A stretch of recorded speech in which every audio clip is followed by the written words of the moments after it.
Hi മക്കളെ, plus one എക്സാമിലാണ് നിങ്ങൾ അടിപൊളിയായിട്ട് എഴുതി പ്ലസ് വണ്ണിന്റെ റിസൾട്ട് വേണ്ടി നിങ്ങൾ എല്ലാവരും കാത്തിരിക്കുകയാണ്.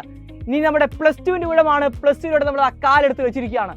പല കുട്ടികളും ധരിച്ചു വെച്ചിരിക്കുന്നത്, അല്ലെങ്കിൽ നിങ്ങളുടെ സീനിയേഴ്സ് നിങ്ങളോട് പറഞ്ഞിരിക്കുന്നത് പ്ലസ് വൺ എന്ന് പറയുന്നത് ഡിഫിക്കൽട്ട് ആണെന്നും പ്ലസ് ടു എന്ന് പറയുന്നത് വളരെ എളുപ്പമാണെന്നുമാണ്.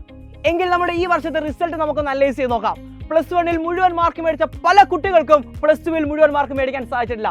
മുഴുവൻ മാർക്കിന്റെ കേസ് മാത്രമല്ല, പ്ലസ് വണ്ണിൽ മികച്ച രീതിയിൽ പെർഫോം ചെയ്ത പല മക്കൾക്കും പ്ലസ് ടുവിൽ അതേ രീതിയിൽ പെർഫോം ചെയ്യാൻ കഴിഞ്ഞിട്ടില്ല. എന്തുകൊണ്ടാണ് ഇങ്ങനെ സംഭവിക്കുന്നത് നമുക്കൊന്ന് നോക്കിയാലോ. ഒന്നാമത്തെ റീസൺ എന്താ നമുക്ക് നോക്കിയാലോ. നിങ്ങളുടെ മെന്റാലിറ്റി തന്നെയാണ്.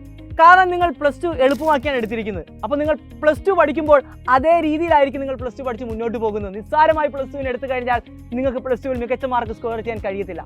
നമുക്ക് രണ്ടാമത്തെ റീസൺ നോക്കാം. രണ്ടാമത്തെ റീസൺ എന്ന് പറയുന്നത് നമ്മുടെ പ്രാക്ടിക്കൽ എക്സാം തന്നെയാണ്. പ്ലസ് ടു ബോർഡ് എക്സാമിന് പ്രിപ്പയർ ചെയ്യുന്ന കൂടെ തന്നെ വേണം നിങ്ങൾ പ്രാക്ടിക്കൽ എക്സാമിനും പ്രിപ്പയർ ചെയ്യാൻ. മാത്രമല്ല, പ്രാക്ടിക്കൽ എക്സാമിൻ്റെ എല്ലാവരും കുഴപ്പിക്കുന്ന ഒരു സംഗതിയാണ് റെക്കോർഡ് എഴുതുക എന്ന് പറയുന്നത്. റെക്കോർഡ് എഴുതാൻ നമ്മുടെ കുറേ സമയം നഷ്ടമായി പോകുന്നുണ്ട്.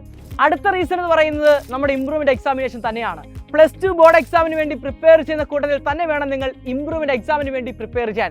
അത് നിങ്ങളുടെ പ്ലസ് ടു ബോർഡ് എക്സാമിന്റെ മാർക്കിനെ നന്നായിട്ട് ബാധിക്കുന്ന ഒരു ഘടകമാണ്. നാലാമത്തെ റീസൺ എന്ന് പറയുന്നത് സിലബസ് തന്നെയാണ്. ഇങ്ങനെ ഒട്ടേറെ കാര്യങ്ങളാണ് നിങ്ങൾ പ്ലസ് ടു ബോർഡ് എക്സാമിന് വേണ്ടി ഫേസ് ചെയ്യാൻ പോകുന്നത്.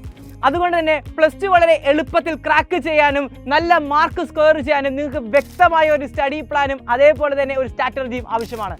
അതിനായി ഞങ്ങൾ നാളെ രാത്രി 8 മണിക്ക് ഒരു ഫ്രീ വെബിനാർ സംഘടിപ്പിക്കുന്നുണ്ട്. അഗ്നിയിലുള്ള മക്കൾക്ക് മാത്രമല്ല, പ്ലസ് ടു സയൻസ് പഠിക്കുന്ന എല്ലാ മക്കൾക്കും ഫ്രീ ആയിട്ട് ഈ വെബിനാറിൽ പങ്കെടുക്കാൻ പറ്റുന്നതാണ്. അതിനുവേണ്ടി നിങ്ങൾ ചെയ്യേണ്ട ഇത്ര മാത്രമാണ്. ഈ QR കോഡ് നിങ്ങൾ സ്കാൻ ചെയ്യുക, നിങ്ങൾ രജിസ്റ്റർ ചെയ്യുക. അപ്പോൾ നമുക്ക് നാളെ വെബിനാറിൽ കണ്ടുമുട്ടാം. നമുക്ക് ഈ പ്ലസ് ടു സൈലത്തിനോടൊപ്പം നിന്ന് മുഴുവൻ മാർക്കും അടിച്ചെടുക്കാം.